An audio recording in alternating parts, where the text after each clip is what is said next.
Hello नमस्कार प्यारे विद्यार्थियों, एक बार फिर आपका स्वागत है आपके अपने YouTube channel Gyanvid Himalaya classes में।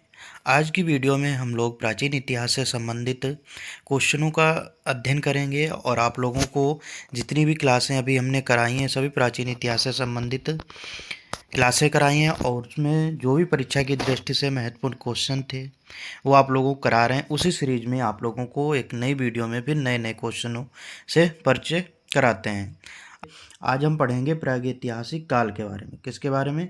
प्रागैतिहासिक काल के बारे में पढ़ेंगे, जिसमें पूछा जाए आपसे कि प्रागैतिहासिक काल किसे कहते हैं। प्रागैतिहासिक काल किसे कहते हैं? तो देखिए, जिस काल में मनुष्य ने घटनाओं का कोई लिखित विवरण नहीं किया हो, जिस काल में मनुष्य ने घटनाओं का कोई लिखित विवरण नहीं किया हो, उसे प्रागैतिहासिक काल कहते हैं। जैसे कहने का मतलब ये है कि मनुष्य द्वारा अगर कोई घटना की गई है तो उसका लिखित विवरण नहीं दिया गया है, तो उसे क्या कहते हैं? प्रागैतिहासिक काल कहते हैं। अगला जिसे क्वेश्चन बन जाए, इसको समझिए। आद ऐतिहासिक काल किसे कहते हैं? लेखन कला के प्रचलन के बाद उपलब्ध लेख नहीं पढ़े नहीं जा सके। आदि ऐतिहासिक काल उसे कहते हैं। लेखन कला के प्रचलन के बाद उपलब्ध जो लेख हुए थे उन्हें पढ़ा नहीं जा सका, तो उसे क्या कहते हैं? आदि ऐतिहासिक काल कहते हैं। तो प्रागैतिहासिक काल समझ में आएगा। जिस काल में मनुष्य ने घटनाओं का कोई लिखित विवरण नहीं दिया था उसे प्रागैतिहासिक काल कहते हैं। क्वेश्चन अगला देखिए, जिससे पूछा जाए, क्वेश्चन अक्सर परीक्षा में पूछा जाता है कि आग का आविष्कार किस काल में हुआ था। तो इस प्रश्न को आप लोग देखिए कि आग का आविष्कार किस काल में हुआ था। तो आग का आविष्कार पुरापाषाण काल में हुआ था। किस काल में?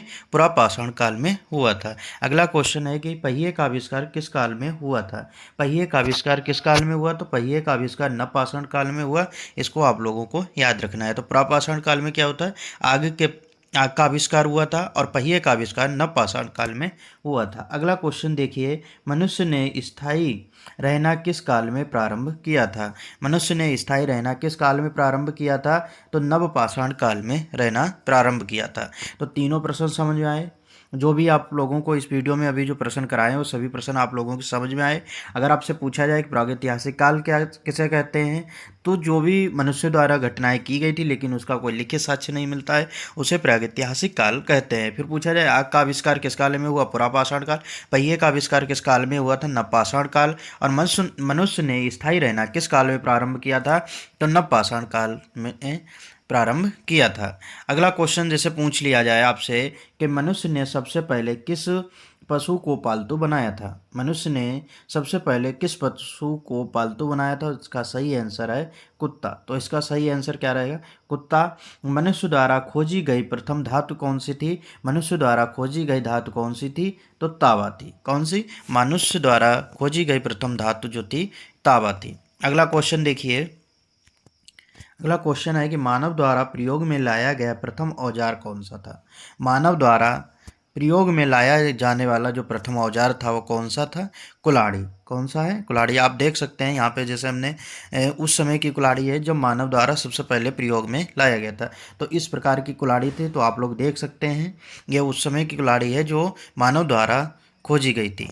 अगला क्वेश्चन देखिए, ये कुल्हाड़ी के साक्ष्य कहाँ से मिले थे। कुल्हाड़ी के साक्ष्य कहाँ से मिले थे? तो अतिरपक्कम। कुल्हाड़ी के अगर साक्ष्य आपसे पूछे जाएं तो इसका सही आंसर रहेगा अतिरपक्कम से मिले थे। और मानव द्वारा प्रयोग में लाया जाने वाला प्रथम औजार कौन सा था? कुल्हाड़ी था। अगला क्वेश्चन देखिए, मानव ने कृषि करना किस काल में प्रारंभ किया था। मानव ने कृषि करना किस काल में प्रारंभ किया था? तो नवपाषाण काल में प्रारंभ किया था। अब देखिए, जैसे मानव द्वारा जब कृषि की गई तो उन्हें, जैसे अब कोई भूमि थी उसमें कृषि करना उन्होंने प्रारंभ किया, तो जब कृषि करेंगे तो फिर उस भूमि को छोड़ के कहीं जा तो नहीं सकते हैं। तो उसके बाद जो स्थायी रहना भी प्रारंभ किया था। तो मानव क्या रहने लगे? स्थायी रूप से जहाँ खेती घर बना के रहने लगे। तो स्थायी जीवन अगर पूछा जाए किस काल में प्रारंभ किया था? तो नवपाषाण काल। मानव ने कृषि करना किस काल में प्रारंभ किया? तो नवपाषाण काल में किया था। अगला क्वेश्चन पूछा जाए कि मानव द्वारा कृषि के लिए प्रयोग में लाई जाने वाली फसल कौन सी थी? तो गेहूँ थी। और खाने के लिए प्रयोग में लाई जाने वाली फसल कौन थी? चावल थी। तो चावल और गेहूँ दोनों मतलब समझ गए कि बोने के लिए, फसल का उत्पादन करने के लिए जो फसल उगाई थी वो गेहूँ थी, और खाने के लिए अनाज के रूप में प्रयुक्त की जाने वाली फसल पहली कौन सी थी? तो चावल था। कौन सा अनाज था? चावल था। अगला क्वेश्चन देखिए, जैसे कृषि का प्रथम साक्ष्य कहाँ से मिलते हैं? कृषि के प्रथम साक्ष्य कहाँ से मिलते हैं? मेहरगढ़ से। और कृषि करना मानव ने किस काल में प्रारंभ किया था? नवपाषाण काल। और पूछा जाता है कि स्थायी रहना मानव ने किस काल में प्रारंभ किया था? तो नवपाषाण काल में प्रारंभ किया था। अगला क्वेश्चन है कि चावल के साक्ष्य कहाँ से प्राप्त हुए थे? चावल के साक्ष्य कहाँ से प्राप्त हुए थे? कोल्डी हवा। चावल के साक्ष्य कहाँ से प्राप्त हुए थे? तो कोल्डी हवा से। अगला क्वेश्चन है कि भारत में सर्वप्रथम पुरापाषाण कालीन औजारों की खोज किसने की थी? तो रॉबर्ट ब्रूस फुट ने की थी। तो रॉबर्ट ब्रूस फुट ने क्या किया? सर्वप्रथम पुरापाषाण कालीन औजारों की खोज की थी। अगला क्वेश्चन है कि फुट ने पुरापाषाण काल औजारों की खोज कब की थी? तो 1863 में खोज की थी। अगला क्वेश्चन है कि मानव भारत में मानव अस्थिपंजर के साक्ष्य किस काल में मिले थे? तो भारत में अस्थिपंजर जो मानव के मिले थे किस काल में?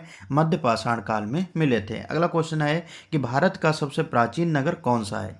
भारत का सबसे प्राचीन नगर कौन सा है? तो मोहनजोदड़ो है। कौन सा? मोहनजोदड़ो, जिसको क्या कहा जाता है? सिंधी भाषा में मृतकों का टीला कहा जाता है। तो सिंधी भाषा में अगर मोहनजोदड़ो का अर्थ पूछा जाए तो क्या कहा जाता है? सिंधी भाषा में मोहनजोदड़ो का अर्थ होता है मृतकों का टीला। भारत का सबसे प्राचीन नगर कौन सा है? मोहनजोदड़ो है।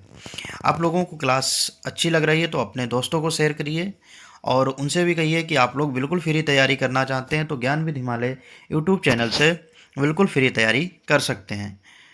और उम्मीद कर रहे हैं कि आप लोगों को क्लास बहुत अच्छी लग रही है, और आप लोगों को हर बात जो बात बताते हैं कि आप कॉपी पेन लेकर बैठा करें। जितनी भी बातें आप लोगों को क्लास में बताई जाए, जितने भी क्वेश्चनों का अध्ययन कराया जाए, सभी क्वेश्चनों को आप लोग नोट करते रहिए। अगला क्वेश्चन देखिए कि भारत में पाया जाने वाला एकमात्र कवि कौन सा था? भारत में पाया जाने वाला एकमात्र कवि था स्वयंभू गिवेन। कौन था? स्वयंभू गिवेन था, जो कहाँ प्राप्त हुए थे? असम में। कहाँ? असम में। अगला क्वेश्चन देखिए, भारत में जीवाश्म का प्रमाण कहाँ मिलता है? भारत में जीवाश्म का प्रमाण कहाँ मिलता है?